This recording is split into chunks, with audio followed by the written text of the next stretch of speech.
Aujourd'hui, je vais vous apprendre à vendre n'importe quoi, à n'importe qui, à tout moment. Tout est vente. Rien que le fait que je vous dise que tout est vente est une tentative de vous vendre l'idée que tout est vente. Donc, on va garder l'idée que tout est vente. Et dans cette vidéo, avec Dan Lok, on va vous apprendre à vendre n'importe quoi, à commencer par un stylo. Allez-y, vendez-moi ce stylo.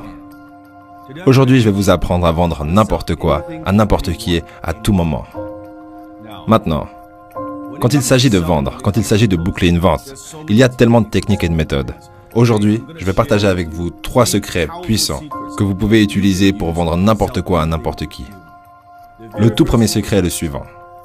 Comment transformer un produit qui est une marchandise? Comment vendre un produit? Comment vendre un service sur un marché qui est tant saturé? Numéro 1. Comprenez ceci. Les gens n'achètent pas à cause de la logique. Les gens achètent à cause des émotions. Et ils justifient ça avec la logique. Les gens achètent en fonction des émotions et ils justifient avec la logique. J'aimerais que vous pensiez à quelque chose que vous voudriez acheter dans votre vie. Il pourrait s'agir d'une voiture, il pourrait s'agir d'une maison, il pourrait s'agir de n'importe quoi. J'aimerais juste que vous imaginiez ça. Une fois que vous avez cela en tête, j'aimerais que vous vous posiez cette question. Pourquoi voulez-vous acheter ça? Pourquoi voulez-vous acheter cet article en particulier? Pourquoi voulez-vous posséder cet article? Pourquoi ça? Peut-être que c'est un nouveau costume qui vous va bien. Peut-être que c'est une nouvelle robe. Peut-être que c'est une nouvelle voiture. Peut-être que c'est une nouvelle maison. Peut-être que c'est des nouvelles vacances. Mais pourquoi l'achetez-vous? J'aimerais que vous creusiez un peu plus profondément. Si vous regardez attentivement, à travers les couches, je pense que vous réaliserez que vous achetez des émotions.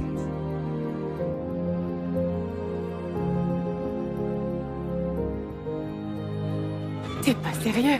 Peut-être que vous achetez cet article à cause de la cupidité.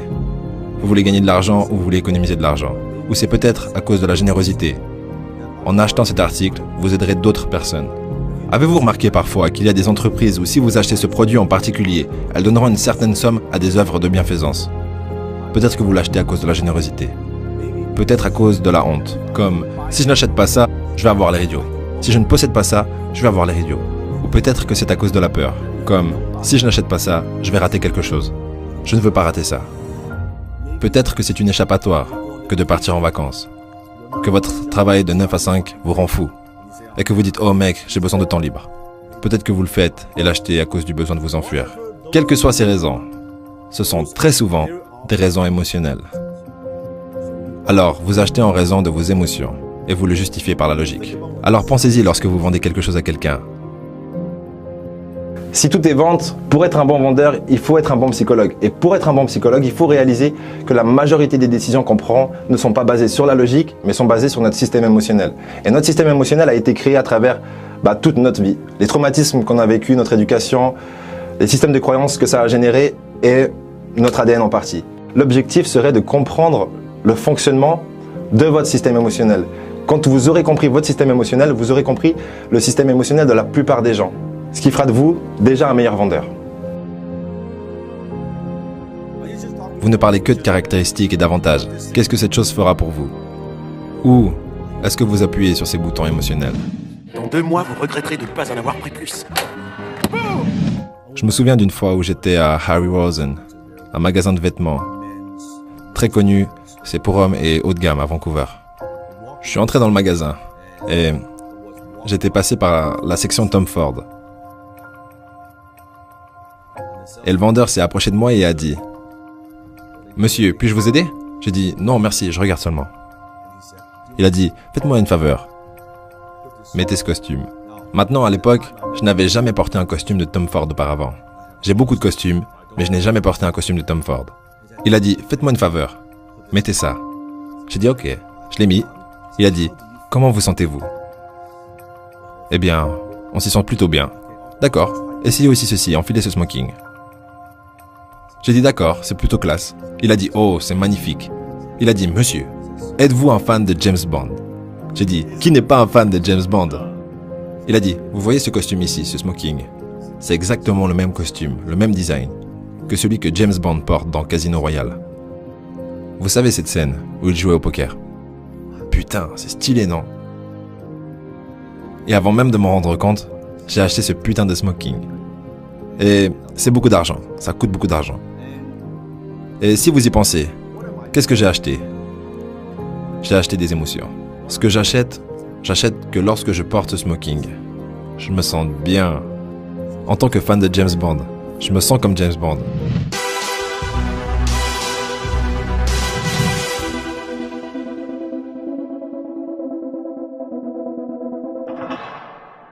Même si logiquement, je sais bien sûr que ce n'est pas James Bond, je ne suis pas James Bond, mais émotionnellement, ça m'y emmène. C'est quand même cool que je porte le même smoking, le même ajustement, le même tout. Et ensuite, il m'a vendu en plus cette maudite chemise, et les boutons de manchette, et tout ce qu'elle a avec, vous voyez? C'est ce dont je vous parle. Les gens achètent à cause des émotions, et ils justifient avec la logique. Vous devez comprendre ça. Ne mettez pas votre produit en avant. Ne vous contentez pas de mettre vos services en avant. Ne mettez pas en avant les caractéristiques et les avantages. Pensez quels sont les boutons émotionnels sur lesquels vous devez appuyer. Comment vendre un stylo qui vaut en soi pas plus de 2 euros, 400 fois plus cher, donc 800 euros?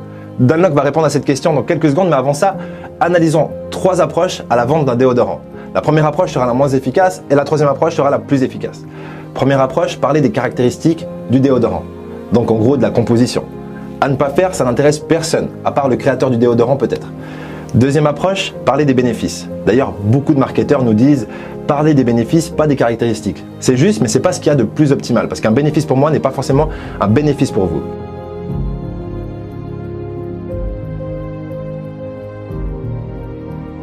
Et troisième approche, c'est d'appuyer sur les boutons émotionnels. Et ça donne ça.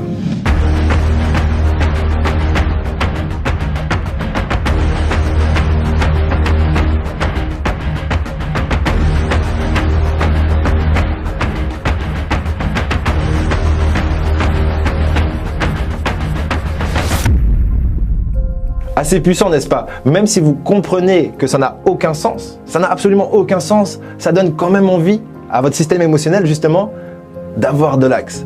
C'est ça justement la puissance d'appuyer sur les boutons émotionnels. Même si vous savez qu'on a appuyé sur vos boutons émotionnels, ça marche quand même. Et avec votre conscience, vous allez devoir rationaliser le truc et donner un peu de logique à tout ça et dire mais c'est quoi cette histoire en fait? J'ai pas besoin de stacks, vaut mieux que je m'intéresse à un produit qui a une bonne composition. Justement, c'est là où je voulais en venir. C'est pas parce qu'une entreprise a un excellent marketing et qu'ils appuient avec brio sur tous vos boutons émotionnels qu'ils ont un bon produit. C'est souvent le contraire. Ceux qui ont le meilleur marketing ont souvent les moins bons produits et ceux qui ont les moins bons marketing ont les meilleurs produits. Du coup, qu'est-ce que ça veut dire pour vous? Ça veut dire que ne vous faites pas avoir, mais essayez d'avoir les autres.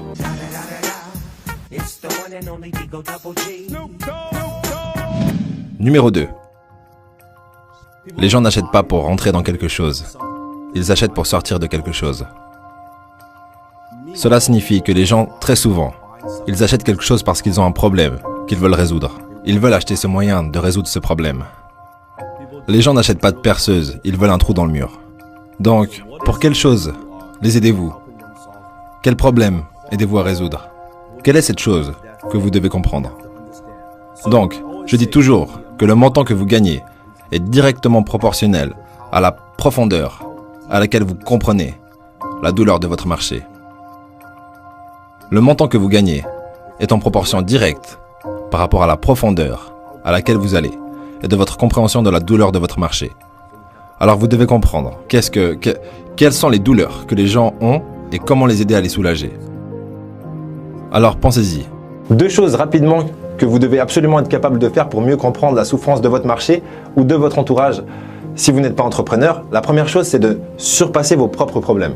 Si, par exemple, maintenant, je suis consumé par mes propres problèmes, je ne peux pas venir faire ce que je fais parce que j'en ai absolument rien à foutre de discuter devant ces lumières à la con et cette caméra de merde parce que moi, j'ai mes problèmes. Vous comprenez aussi? Oh! Vous voyez, ça ne marche pas. Et la deuxième chose, c'est simplement, et je dis simplement peut-être un peu rapidement, c'est pas si simple, mais c'est de ne pas juger. Si vous jugez, vous ne pouvez pas comprendre la souffrance que vit cette personne. Si vous jugez sa façon de penser, vous allez vous priver de l'opportunité de réellement comprendre pourquoi cette personne pense comme elle pense.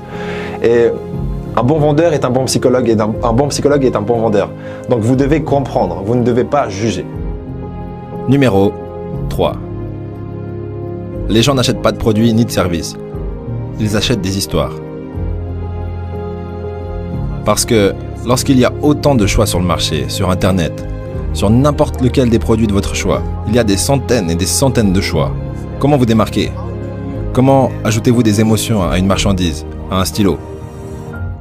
Quelle est la différence entre un stylo à 2 $ comme celui-ci ou un Mont Blanc à 800 $? John F. Kennedy. Édition limitée. Stylo exclusif. Un stylo à 800 $. C'est le même stylo. Il a les mêmes fonctions.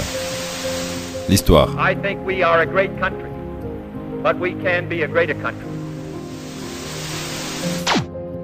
Quand vous ajoutez une histoire à un article, tout d'un coup, lorsque vous ajoutez le John F. Kennedy, le récit du président, associé à une marque, à un logo, il y a 10 fois plus de valeur. Il est 100 fois plus précieux. Il est 300 fois plus précieux. Ce stylo en particulier. Tout ça grâce à une histoire. Il écrit de la même façon. Avec un stylo à 2 $, vous pouvez aussi écrire, mais c'est la différence. Alors pensez-y. Quelle est l'histoire? Comment pouvez-vous injecter des histoires dans tout ce que vous faites? Peut-être que c'est une histoire d'origine. Comment avez-vous commencé? Pourquoi faites-vous ce que vous faites? En finalité, pour être un bon vendeur, il faut être vendu sur ce que vous devez vendre. Ce qui est logique en soi, mais pas forcément intuitif.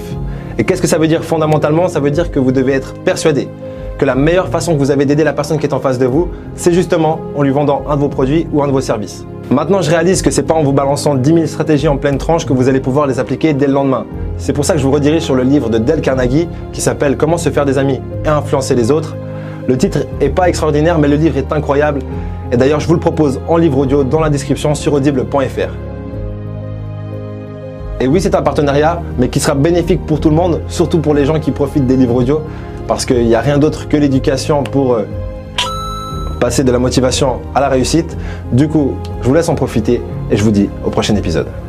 L'opinion que les gens ont de vous n'a pas à devenir votre réalité.